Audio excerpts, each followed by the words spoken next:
So this is literally the deck that I've been talking about. It is essentially the Om Nom Nom deck from a while ago, taking advantage of all the good things. I've came across similar decks within trying to get to pro rank, but this one specifically is my own making. A lot of the things in it were happy accidents, like essentially all of my fodder and pass cards ended up having really good synergy if played correctly, so I've started incorporating them into the main tactic. This isn't going to be a deck guide, I will do that at some point, but this is going to just show how much actual denial it has against this kind of deck. We're going up against the meme ArchGriff in Erland deck, but you know, if you don't have this kind of denial, this deck is actually quite hard to answer, especially when, as you'll see, they stack the rows, so their points are spread between both rows, so just having row reset isn't going to be enough, or just having, you know, your Nilfgaard, I forgot his name, begins with a V. I'm going to edit that bit out. I forgot his name. And just edit me saying the actual name of it in Voldemir? I don't know. I'm now just currently milling out the cards. I'm trying not to get brick cards like the relic at the end summons from the graveyard, so I didn't want him in my hand. And the witch that I re-rolled, and it rolled straight to the same card. I need two of them in my hand for it to even be slightly useful. Although I can set it up for some use with Mamuna later if it goes into my graveyard. After the first round, I'll then be able to summon 3 using Mamuna next round and still have 1 in graveyard and 1 in deck, allowing for even more synergy later with the relic that pulls out of the deck.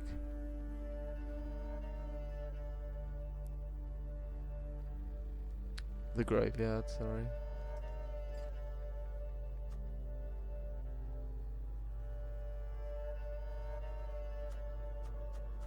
As soon as I saw his defender go up straight away, I kind of guessed that I was up against a similar deck anyway. I've seen a lot of this.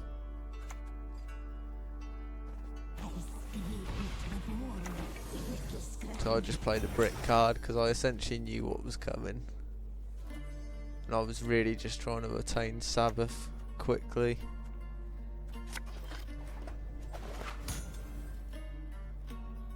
Spells are a serious matter to be undertaken proudly.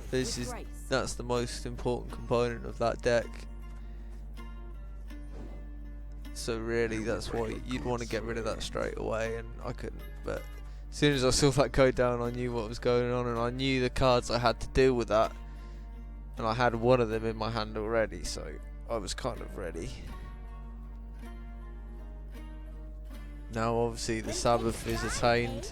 I'm just gonna start my boost cards, even though I know I should pass pretty soon with this. I was hoping I could set up enough points for him to still lose after setting up his Archgriffin, but I forgot that the Archgriffin goes like ultra high anyway.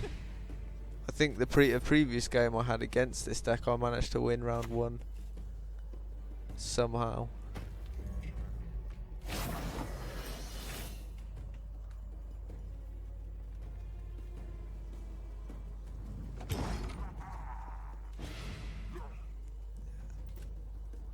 I think in hindsight I probably passed late, but again I was trying to just build the points.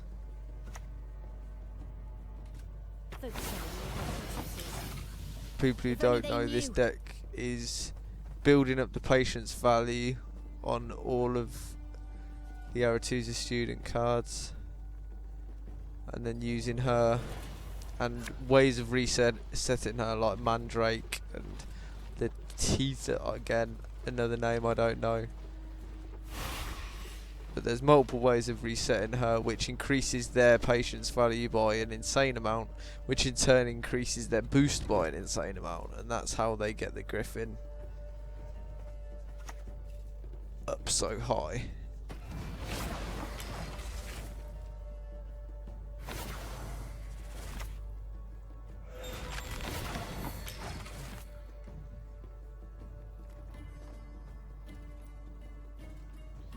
You see, you use the Mandrake to reset it. I've got this deck and I'll play this deck, but weirdly I'm still not quite understanding really how to make the most out of the boosts.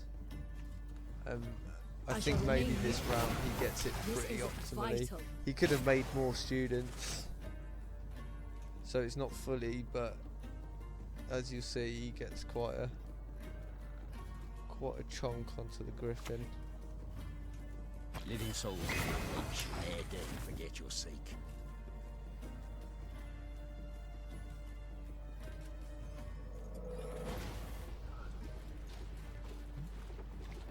Like, I don't know what he was doing then, purifying a scout. If that has a reason, please tell me in the comments.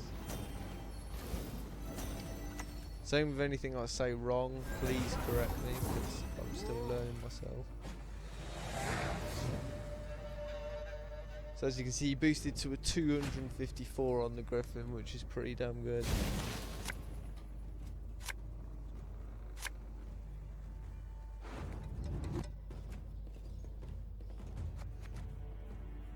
I'm really just looking for my denial cards now, because I know what's coming.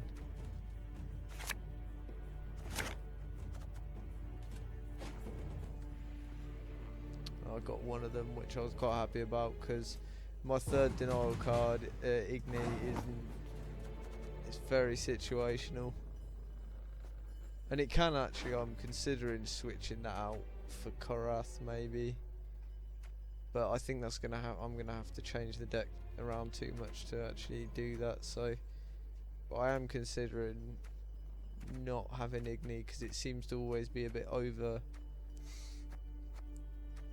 push. This is me looking in his graveyard, because I have got quite a few ways of eating his graveyard cards, and in case he had a renew or was thinking about resummoning any of the cards, I was ready to kind of eat them up, but I didn't need to in this match. I've got Osriel, I've got cards that work by banishing the card out of their graveyard, but if I'm controlling that 7, I can banish a gold, so, and then, yeah, so my Osriel can banish a gold, that can banish a gold if played in the correct order. It's kind of useful. So there you go, I pull Igni and the Bleeding Effigy. Because I've got all 3 of my denial cards, I didn't really need to push for any other cards, and plus I had my defender, so I thought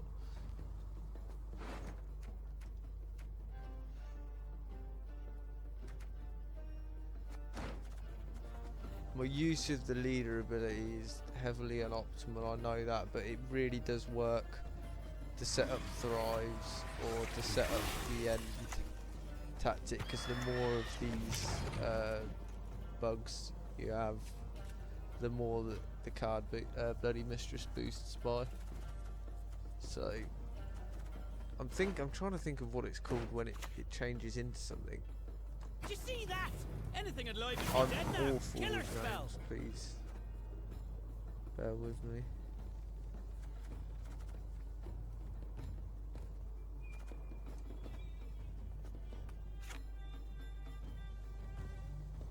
So this was me literally thinking, do I need to eat his graveyard or do I not? I thought, nah.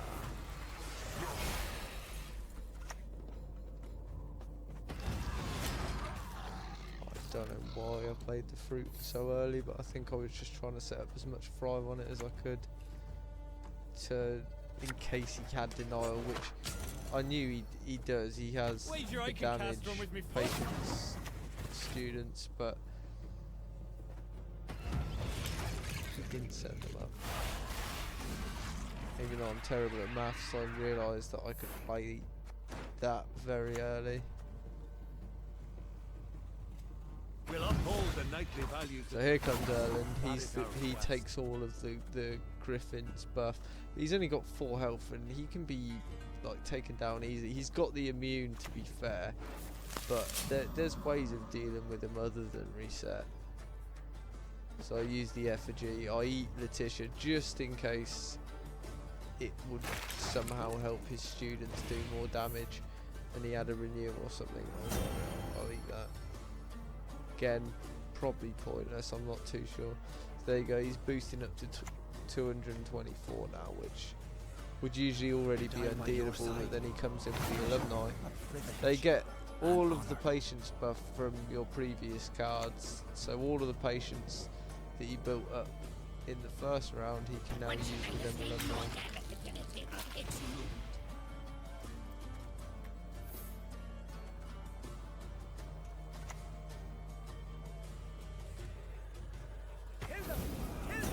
So you'll see when the order kicks in, it buffs pretty heavily. If he puts it on the back, it buffs him. If he puts it on the front, it will attack. Now he was thinking here, because he did split up the points between 2 rows, but because of my 3 denials that I had, he wasn't quite prepared for it.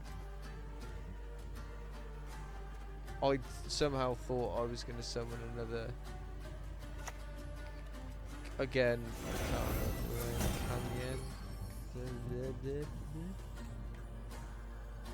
So 375.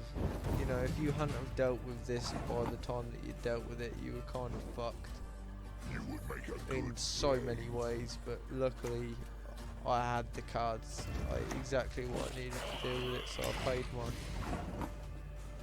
goal at my 13 just for meme, to make sure I made up the points. Then here I didn't know, I think if I'd have used Igni first, it would have took out 100 points in one go, and then I could have reset the row.